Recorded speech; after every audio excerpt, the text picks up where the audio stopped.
देखिए, लोकसभा की चुनाव शुरू हो गई है और धनबाद लोकसभा में दोनों राष्ट्रीय पार्टियों ने जिस तरह अपने प्रत्याशियों को उतारा है, उसके बाद धनबाद लोकसभा का माहौल पूरी तरह से गर्म हो चुका है। लेकिन हम आज आपको जो बताने जा रहे हैं, आप जरूर चौंक जाएंगे, क्योंकि इन दोनों राष्ट्रीय पार्टी का इलाज करने के लिए एक पार्टी ने एक ऐसे डॉक्टर को उतार दिया है जो सही इलाज कर पाएंगे। हमारे साथ इस समय पी नैयर साहब हैं, जो पेशे से डॉक्टर भी हैं, और एक ऐसे पार्टी ने इन्हें टिकट देके भेजा है और कहा है कि धनबाद में इन दोनों राष्ट्रीय पार्टी का सही इलाज करे। डॉक्टर साहब हमारे साथ हैं। पहले डॉक्टर साहब से जान जाते हैं, सर कौन से नाम से पहले आपको पुकारूं, शर्मा जाता हूं। कभी डॉक्टर कहता हूं तब तक आप नेता हो जाते हैं, कभी कांग्रेस पार्टी, कभी पप्पू यादव के साथ। अभी कौन सा आपने सुई मारा है कि आपने आज़ाद समाज पार्टी का दामन थाम लिया है? तो क्या माना जाए, धनबाद लोकसभा में तमाम बरसों से जो जंजीर में बंधे हुए मुसलमान समाज के लोग हैं, उनको आज़ाद करा पाएंगे आप?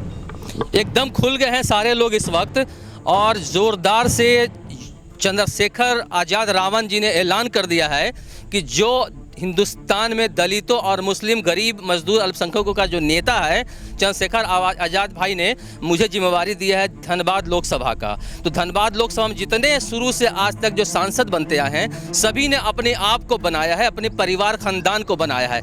तो मैं यहाँ की जनता को बनाने आ रहा हूँ, और इस वक्त जो जिस तरह से लोगों का, मुसलमानों का, दलित मजदूरों का जो समर्थन मुझे मिल रहा है, जिनके सहयोग से, जिनके आग्रह पे मैं इस वक्त धनबाद लोकसभा में जो आया हूँ, सच में इलाज करने आया हूँ मैं इस वक्त। सर, पेट में दर्द होता है तो उसका एक दवाई होता है, बुखार लग जाता है तो पैरासीटामोल मम्मी खिला दिया करती थी।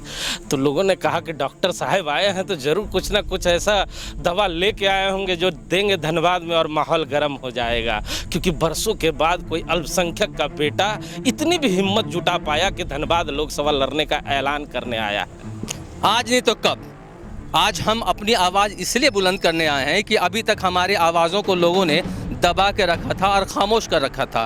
वो अक्सर चाहते थे कि हम उनके पॉकेट के हिस्सा हैं और जहां चाहेंगे वहां मुझसे वोट दिला लेंगे। तो ये यहाँ की धनबाद लोकसभा की पूरे झारखंड में 24 के 24 सीटों पर किसी एक पार्टी ने भी मुस्लिम कैंडिडेट नहीं दिया है। तो ये चंद्रशेखर भाई ने इस चीज़ को महसूस किया। सच में गठबंधन जो निभाया है तो वो चंद्रशेखर रावण ने निभाया है, जो एक अल्पसंख्यक दलित कमज़ोर को यहाँ का टिकट देके मुझे भेजा है। चंद्रशेखर भाई को झारखंड में इसी भाई पे बड़ा विश्वास हुआ। कांग्रेस पार्टी आप पे विश्वास ना कर पाई, पप्पू यादव आप पे विश्वास ना कर पाए, लेकिन उत्तर प्रदेश में दर्द समझ गया चंद्रशेखर भाई ने। तो क्या लगता है ये मेल कैसे हो पाया? जरा अपनी पार्टी और अपने नेता के बारे में भी लोगों को। नहीं, पप्पू यादव तो बड़े भाई हमेशा हैं और हमेशा बड़े भाई रहेंगे, क्योंकि उनके साथ भी चीट किया गया है इस वक्त। तो जाहिर सी बात है, जब बड़े भाई के साथ ऐसा किया गया तो मैं तो छोटा हूं, और जाहिर सी बात है इस दुख दर्द को चंद्रशेखर भाई ने समझा है कि सच में आवाज़ हम ही उठा सकते हैं यहाँ पर। अच्छा, इस कड़ी में शर्मा जी को भी जोड़ लेता हूँ। शर्मा जी, डॉक्टर साहब फिर से नए अंदाज में और नए जोश के साथ नई पार्टी के साथ आए हैं। जब इंटरव्यू करने आता हूँ, पार्टी जरूर बदल जाती है, लेकिन चौंकाते जरूर है डॉक्टर साहब। लेकिन इस बार जो इन्होंने दवाई देने का काम किया है, लगता है धनबाद लोकसभा में कुछ हो पाएगा उन लोगों के लिए जो 70 साल से जंजीर में जकड़े हुए। नहीं, बिल्कुल, इन्होंने जिस पार्टी का टिकट लेकर धनबाद लोकसभा में दस्तक दी है, इस दस्तक की आवाज़ तो गूंजेगी हिमांशु जी। अगर कहा जाता है कि राजनीति में और चुनाव में अगर आप सही रणनीति के तहत मैदान में लोगों को अपनी मैसेज पहुंचाने की प्रयास करते हैं और उसमें सफल हो जाते हैं। हालांकि डॉक्टर साहब बड़े परिपक्व व्यक्ति हैं और हम लोग लगातार इनसे देखते हैं, लेकिन मुझे लगता है कि अगर अपना मैसेज सही तरीके से पहुंचा ले तो मैसेज की बात कर रहे हैं तो हमारे साथ इसी पार्टी के प्रदेश अध्यक्ष हैं, सर भी हमारे साथ हैं। सर, पूरे झारखंड में ये रोशनी कहाँ से तलाश कर लिया आपने? क्यों आपको लगा कि यही वो दिया है जिसको जलाएंगे तो चंद्रशेखर आज़ाद की जो पार्टी है वो झारखंड में पूरी तरह से आज़ाद हो जाएगी और आज़ादी महसूस करेगी? अंशु साहब, बहुत शुक्रिया आपका।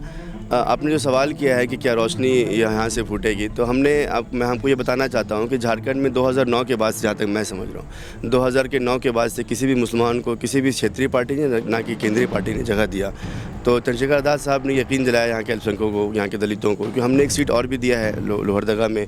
अर्जुन टोप्पो जी है, वो ईसाई समाज से आते हैं, और हमारी कोशिश है कि चतरा और जमशेदपुर भी लड़े हम, तो वहाँ पर भी हम एक दलित को और एक और किसी ओबीसी समाज को हम वहाँ चुनने जा रहे हैं। तो हमारा मकसद ये है कि जो हाशिए पे खड़े लोग हैं, दलित समाज है, पिछड़ा समाज है, मुसलमान है, आदिवासी है, यहाँ के ईसाई हैं, इन सब लोगों को प्रतिनिधित्व मिलना बंद हो चुका है। और जो मनवादी समाज के मनवादी जो लोग हैं, जिन लोगों ने अभी तक यहाँ हुकूमत की, इनको हम शासक जाति कहते हैं, उन सारे लोगों को फिर से यहाँ की ट्रेंड में पॉलिटिक्स की जा रही है। तो राजा का बेटा ही राजा बनेगा, ये सिद्धांत को तोड़ते हुए मजदूर का बेटा भी यहाँ पर शासक बन सकता है, उस सिद्धांत पर हम काम कर रहे हैं। अच्छा, प्रदेश अध्यक्ष साहब हैं जो वही डायलॉग मार रहे हैं जो हम लोग बरसों से मारते आ रहे हैं, और फिल्मों में भी आप देखते हैं कि राजा का बेटा अब राजा नहीं बनेगा। लेकिन साहब, ये राजनीति है, जहां झारखंड की अगर तस्वीरें और राजनीति को आप समझते हैं तो राजा का बेटा ही राजा बनेगा। ये मैं नहीं कहता, ये बेरमो कहता है, ये धनबाद कहता है, ये हजारीबाग कहता है, और झारखंड के कोने कोने में लोग कहते हैं कि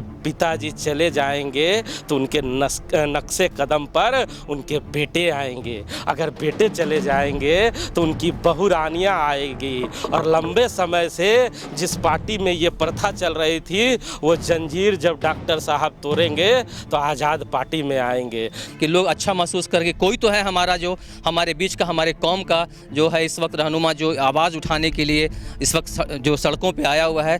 और मैं सच में ये वादा करता हूँ कि मैं जिस तरह से लोग यहाँ के जो गरीब लोग हैं, अल्पसंख्यक लोग हैं, जो आदिवासी मजदूर लोग हैं, विस्थापित भी लोग हैं, देखिए हमारे बीच में विस्थापित भाई भी यहाँ पर मौजूद हैं। इनको दिखाना बहुत ज़रूरी है, चेहरे को जरा देख ले, ये जयराम के समर्थक हैं। जैसे ही जयराम ने आराम की घोषणा कर दी, समर्थक भी धीरे धीरे गायब होने लगे। साहब, झारखंड का बेटा चल के आया था, माटी का बेटा चल के आया था, स्टेज से बड़े बड़े भाषण सुन रहे थे, आप भी अपना फॉर्च्यूनर पीछे पीछे दौड़ा रहे थे। गाड़ी में तेल खत्म हो गया कि हौसला खत्म हो गया? नेताजी तो गायब हो ही गए, कार्यकर्ता भी अब दूसरी पार्टी में आने लगे।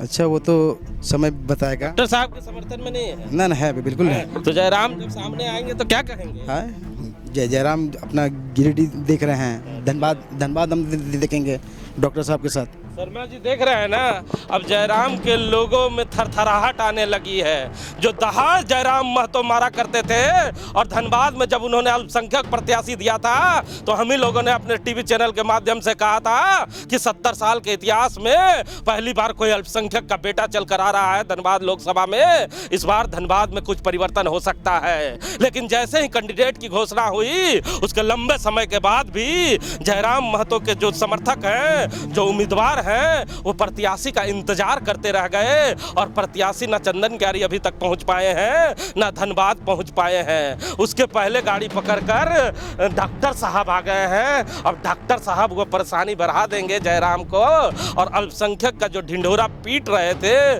उस ढिंढोरे को अब डॉक्टर साहब समाप्त कर सकेंगे।